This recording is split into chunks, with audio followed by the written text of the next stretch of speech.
marriages is breaking, there is no peace, there is no happiness, is because most of us, you neglected what God was telling you concerning your marriage.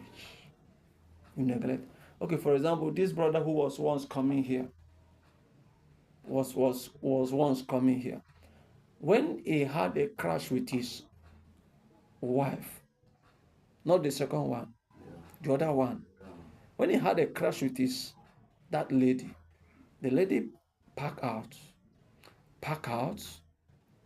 and went to stay with his brother. Then he had a dream, and he brought it to me, and I explained to him that dream. He said the lady was carrying a newborn baby, and the hyena came and they collected the baby from the, and they began to play with the little child, a very young baby, a very little baby. Began to play with it and then gave it back to her. And I said, God is saying through this dream that both of you should begin afresh again, like a newborn. People should live on our past. Does a newborn baby know what is called malice? No. Doesn't know what is called malice. Does a newborn baby know what somebody has hurted me? In those days, when we went to do house boy or house, what they call it, as a house boy now, they were maltreating us. And inside that maltreating, they will give us children to be carried. We would pinch the baby. And the baby will be crying. But the baby cannot report us to the mother. So that is the only way we try to pay back the evil that their mother is doing to us. We'll be pinching the baby.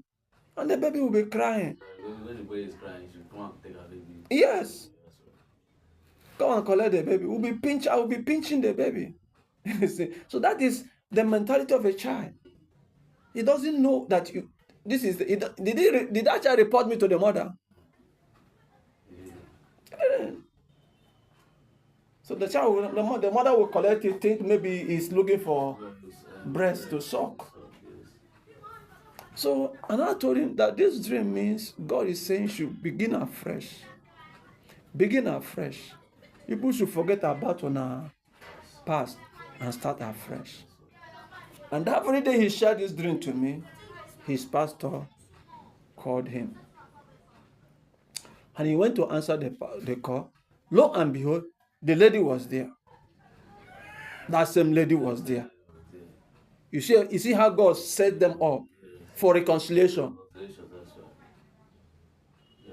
But the guy was so, he doesn't listen to even whatever God tell him. That's why his life is like that. What was the pastor said to you? For them to reconcile. What was the pastor was all these useless pastors. He says, so he told the woman, instead of him to, now the pastor supposed to help two of them reconcile them. He didn't. The lady left all the way from Annam and come down to the pastor without the knowing of this man.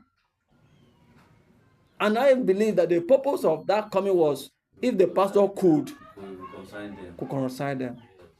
And he called the guy, and the guy went. Lord, he didn't, because if the pastor tell the guy, say the lady is there, he will not go. He might not go. Not that maybe. Yes. He might not go because only God knows his man. So, and he came. And when he came back, he told me, I said, what happened? What happened there? Your pastor is calling him. He said, he saw her there. I said, who is? Say that lady. He doesn't call her his wife. Say that lady. I said, she is your wife. So whether you call him that girl or she is your wife. I said, okay, that means what the dream that God was tell you was for reconciliation. So I hope you did it. He said, no, he can't. It's over. And so you cannot listen to God. That's the message of that dream. So you can't listen to God God told you something and you rejected it. So I am very disappointed of you. I say, when you were toasted, was she the one that toasted you? Or it was you that toasted her? Are you waiting for her to beg you? You are the one that's supposed to beg.